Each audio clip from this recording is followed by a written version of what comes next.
Hello everyone, आज की video बहुत ही शानदार होने वाली है क्योंकि आज की वीडियो में हम जानेंगे 6 ऐसी स्कीम्स के बारे में जिसमें अगर आप पैसे इन्वेस्ट करते हो तो उसमें आपको सबसे ज़्यादा टैक्स के बेनिफिट भी देखने को मिलेंगे और उसके साथ साथ उस पर आपको सबसे ज़्यादा ब्याज भी मिलेगा, यानी उसमें आपको सबसे ज़्यादा फायदा होने वाला है।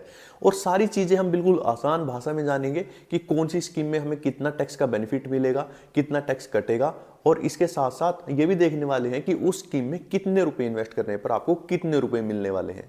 और लास्ट की 2 स्कीम जो हम डिस्कस करेंगे उस पे आपको सबसे ज्यादा टैक्स का बेनिफिट मिलेगा और उस पे आपको ब्याज भी बहुत ज्यादा मिलता है। तो चलिए एक एक करके जानते हैं हर एक स्कीम को। देखिए, आगे बढ़ने से पहले सबसे पहले हम ये जान लेते हैं आखिर हमारी जो भी हम इन्वेस्टमेंट करते हैं इन स्कीम्स में उस पर टैक्स कैसे लगता है, उसको हम थोड़ा आसान भाषा में समझ लेते हैं। देखिए, जो भी हम पैसे इन्वेस्ट करते हैं वो हमारी कमाई से आते हैं। हम कहीं पे जॉब करते हैं या कोई हमारा बिजनेस है तो वहां से हमारे वो पैसे आते हैं, तो जो उस पर टैक्स लगता है वो तो हमारा इनकम टैक्स लगता है। यानी जो भी पैसे आप इन स्कीम्स में इन्वेस्ट करोगे उस पर कोई टैक्स लगने वाला नहीं है, बल्कि गवर्नमेंट हमें ये प्रोत्साहित करने के लिए कि आप इन पैसों को सेव करो किसी स्कीम में, हमें ये बोलती है कि आप जितने पैसे ये सेव करोगे उस पर कुछ स्कीमों में आपको टैक्स की छूट दे देंगे। इसका मतलब ये हुआ जो भी पैसे हम इन स्कीम में इन्वेस्ट करेंगे उस पे कोई भी टैक्स लगने वाला नहीं है, बल्कि गवर्नमेंट जो है वो हमें प्रोत्साहित करने के लिए कि हम सेविंग स्कीम्स जो हमारी हैं जो हम डिस्कस करेंगे उसमें पैसा इन्वेस्ट करें। गवर्नमेंट ये बोलती है कि आप ये पैसे इन्वेस्ट करो, हम इसके बदले आपको कुछ स्कीमों में टैक्स की छूट दे देंगे। यानी कि जो हम पैसे इन्वेस्ट करेंगे उस पर टैक्स नहीं लगता बल्कि हमें उस पर छूट ही मिलती है। तो हमारा टैक्स कहां पे लगता है? तो हमारा टैक्स लगता है जो भी हमने स्कीम में पैसे इन्वेस्ट किए उस पे हमारा जो ब्याज बनेगा, ब्याज के ऊपर। देखिए, गवर्नमेंट क्या बोलती है, गवर्नमेंट कहती है कि आपने जो भी पैसे इन्वेस्ट कर रखे हैं उस पे जो भी ब्याज आपका आ रहा है वो आपकी एक कमाई है, इसीलिए आपकी कमाई के ऊपर हम टैक्स लगाएंगे। तो आज की वीडियो में वो हम देखने वाले हैं कि कौन सी स्कीम में आपको टैक्स देना है, किस में आपको उस इंटरेस्ट पे टैक्स नहीं देना, वो हम आगे डिस्कस करेंगे ही। तो 2 तरीके ये हो गए जिस पे टैक्स लगता है। तीसरा तरीका है जो हमारा टैक्स लगता है जो भी हम इन्वेस्ट करते हैं किसी भी स्कीम में, वो लगता है हमारा टीडीएस। देखिए, आसान भाषा में समझते हैं आखिर ये टीडीएस है क्या। देखिए, टीडीएस की फुल फॉर्म है टैक्स डिडक्टेड एट सोर्स। इसका मतलब ये हुआ, हमने थोड़ी देर पहले अभी डिस्कस किया कि जो भी हम ब्याज अर्न करेंगे वो हमारी कमाई मानी जाएगी और उस पर टैक्स लगेगा। तो सरकार ये बोलती है, मान लीजिए किसी केस में किसी ने बहुत ज्यादा पैसे इन्वेस्ट कर दिए और उसका जो ब्याज है वो बहुत ज्यादा हो गया है। यानी नॉर्मल पर्सन के केस में क्या है, जो 60 साल से कम है, अगर उसका साल का ब्याज 40,000 से ज्यादा है, और सीनियर सिटीजन के केस में अगर वो ब्याज जो है साल का 50,000 से ज्यादा है, तो सरकार कहती है जहां पे भी हमने पैसे इन्वेस्ट कर रखे हैं, चाहे पोस्ट ऑफिस में पैसे इन्वेस्ट कर रखे हों या किसी बैंक में इन्वेस्ट कर रखे हों, तो सरकार उस पोस्ट ऑफिस या बैंक को बोलती है, भाई जिसका भी ये ब्याज 40,000 या 50,000 से ज्यादा हो जाता है, आप उसका 10% टैक्स पहले ही काट लीजिए। आप कहोगे कि क्या बता हम टैक्स की स्लैब में 20% में आते हो, कोई 30% में आता होगा, किसी का टैक्स लगता ही नहीं होगा, तो उनका तो 10% कट गया, तो सबका ही 10% कट रहा है, तो ये किस हिसाब से काटा जा रहा है? जो टीडीएस है वो सबका ही 10% कटता है। सरकार बोलती है कि अगर आप जिस भी टैक्स स्लैब में आते हैं, मान लीजिए आपको टैक्स देना ही नहीं, तो उस केस में जो आपका 10% कटा है वो आपको वापिस कर दिया जाएगा।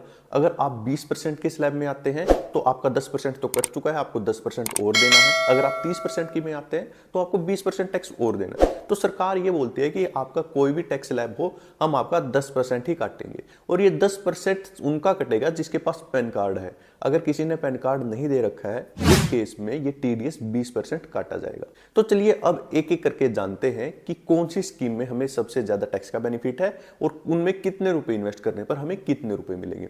सबसे पहले हम बात करते हैं एफडी की। देखिए, जो हमारी एफडी होती है, फिक्स्ड डिपॉजिट, उसमें हमें एक बार पैसे जमा करने होते हैं और ये एफडी हम किसी भी पोस्ट ऑफिस या बैंक में भी करवा सकते हैं। तो जो टैक्स का बेनिफिट आपको मिलता है वो सिर्फ 5 साल की एफडी में मिलता है। यानी अगर आप 5 साल के लिए अपने पैसे किसी बैंक या पोस्ट ऑफिस में एफडी के रूप में जमा करवाते हो, मान लीजिए आपने कितने रुपए की एफडी करवाई हो, वहां पे 1.5 लाख रुपए तक आपको टैक्स की छूट दी जाती है एटीसी के अंडर। यानी आपको 1.5 लाख रुपए पे टैक्स नहीं देना। अगर हम बात करें इस पे आने वाले इंटरेस्ट यानी जो ब्याज हमें मिलेगा, क्या उस पर टैक्स लगेगा? जी हाँ, अगर आप 5 साल की एफडी करवाते हो उस पर जो भी ब्याज होगा उस पर टैक्स लगेगा। अब बात आती है कि वो टैक्स कितना लगेगा।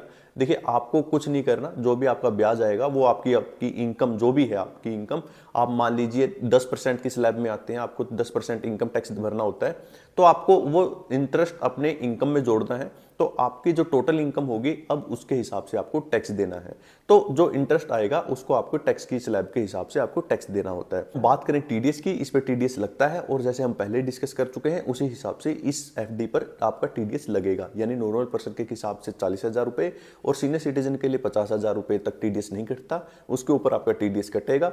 अगर आपने पैन कार्ड जमा करवा रखा है तो 10% टीडीएस कटेगा, अगर आपने पैन कार्ड जमा कर नहीं करवाया तो आपका 20% टीडीएस कटेगा। बात करें इस पे मिलने वाले इंटरेस्ट की, तो हमें कितना इंटरेस्ट इसमें मिलता है। देखिए फिलहाल पोस्ट ऑफिस की जो एफडी है 5 साल की, उसकी इंटरेस्ट रेट 7.5% है और अगर हम इसमें 10 लाख रुपए इन्वेस्ट करते हैं तो 5 साल के बाद ये हमारे रुपए बढ़ के हो जाएंगे लगभग 13,85,000 के आसपास। हमारी अगली स्कीम जो 5वें नंबर पे है जिसमें हम इन्वेस्ट करके टैक्स बचा सकते हैं वो है ELSS स्कीम, यानी इक्विटी लिंक्ड सेविंग स्कीम। देखिए आपने बहुत कम इसके बारे में सुना होगा। देखिए जैसा कि आप सबको पता है आज के टाइम पे हर कोई म्यूचुअल फंड में इन्वेस्ट करना चाहता है, इसीलिए म्यूचुअल फंड में भी एक ऐसी कैटेगरी है, अगर आप उस कैटेगरी में इन्वेस्ट करते हो म्यूचुअल फंड की तो आपको टैक्स की रिबेट मिलती है। तो म्यूचुअल फंड की उसी कैटेगरी को ELSS कैटेगरी कहा जाता है। देखिए इसमें कुछ अलग नहीं होता, जो हमारा म्यूचुअल फंड होता है जिसमें हम पैसे इन्वेस्ट करते हैं सेम वही स्कीम होती है, लेकिन इस स्कीम में क्या होता है हमें 3 साल तक उसमें पैसे रखने होते हैं। जैसा कि हमने पहले जितने भी स्कीम को डिस्कस किया सारी 5-5 साल तक हमें पैसे रखने होते थे, जैसे 5 साल की एफडी है, सीनियर सिटीजन है, और अगली स्कीम डिस्कस करेंगे उसमें भी कुछ ऐसे ही 5 साल तक हमें या 5 साल से ज्यादा पैसे रखने होते हैं। वैसे ही म्यूचुअल फंड की इस कैटेगरी में अगर आप टैक्स का बेनिफिट लेना चाहते हो तो आपको 3 साल तक पैसे रखने होंगे, उससे पहले आप पैसे नहीं निकलवा सकते। और अगर आप इस ELSS म्यूचुअल फंड में इन्वेस्ट करते हो तो 80C के अंडर आपको यहाँ पे भी 1.5 लाख रुपए तक की टैक्स की छूट मिलेगी।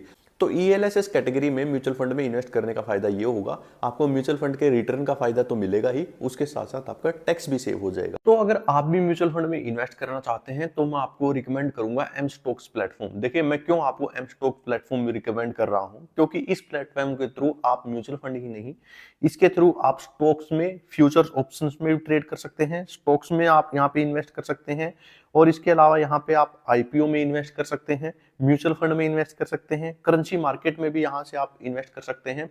और इसका बहुत ही शानदार फीचर्स यहाँ पे आपको मिलता है 700 स्टॉक्स में ई मार्जिन फैसिलिटी, और वो भी बिल्कुल लोवेस्ट इंटरेस्ट रेट पे। और इसका जो सबसे बड़ा फीचर्स है, जो इसका सबसे बड़ा फायदा है mStocks प्लेटफॉर्म का, वो है इसका जीरो ब्रोकरेज प्लान।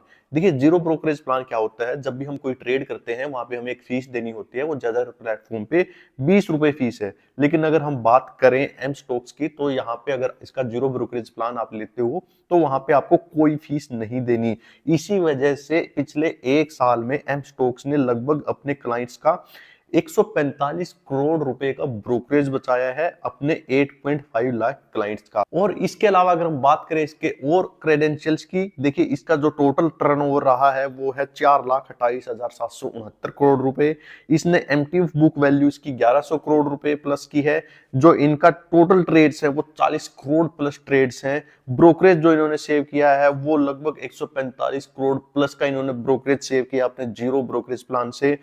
और इसके अलावा अगर हम बात करें इनकी ऐप की, तो इनकी ऐप को 4 स्टार रेटिंग मिली है। और यहाँ पे प्रोसेसिंग की बात करें तो 1 क्लिक पे इनकी सारी ट्रेड और ऑर्डर प्लेस हो जाते हैं। और यहाँ की जो रिटेल क्लाइंट होल्डिंग्स है वो 3830 करोड़ है। तो अगर हम कुल मिला के बात करें, बहुत ही ट्रस्टेड प्लेटफॉर्म है mStock। और मैं इसको क्यों बहुत ही ट्रस्टेड प्लेटफॉर्म बोल रहा हूं, क्योंकि mStock एक प्रोडक्ट है मिराय एसेट फाइनेंशियल ग्रुप का, और ये फाइनेंशियल ग्रुप लगभग और ये प्लेटफॉर्म लगभग 535 बिलियन US डॉलर अपने क्लाइंट्स का मैनेज करता है।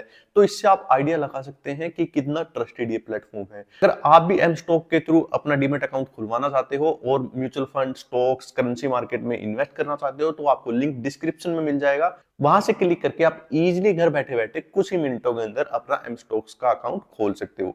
तो चलिए चलते हैं हमारे अब मेन कंटेंट पे। अगली स्कीम जो हमने चौथे नंबर पे रखी है जिसमें इन्वेस्ट करके हम टैक्स बचा सकते हैं, वो है हमारी सीनियर सिटीजन स्कीम।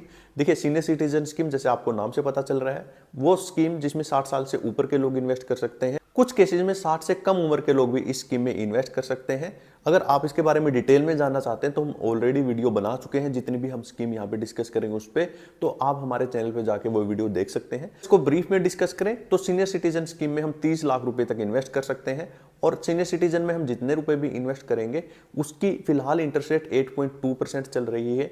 यानी 8.2% के हिसाब से जो हमारा ब्याज बनेगा वो हर 3 महीने में हमें मिलता रहता है। अगर हम बात करें इस पे लगने वाले टैक्स की, सीनियर सिटीजन स्कीम में हम जितना भी पैसा इन्वेस्ट करेंगे उस पे हमें 1.5 लाख रुपए तक की टैक्स की रिबेट मिलती है 80C के अंडर, यानी 1.5 लाख रुपए तक हमें टैक्स नहीं देना।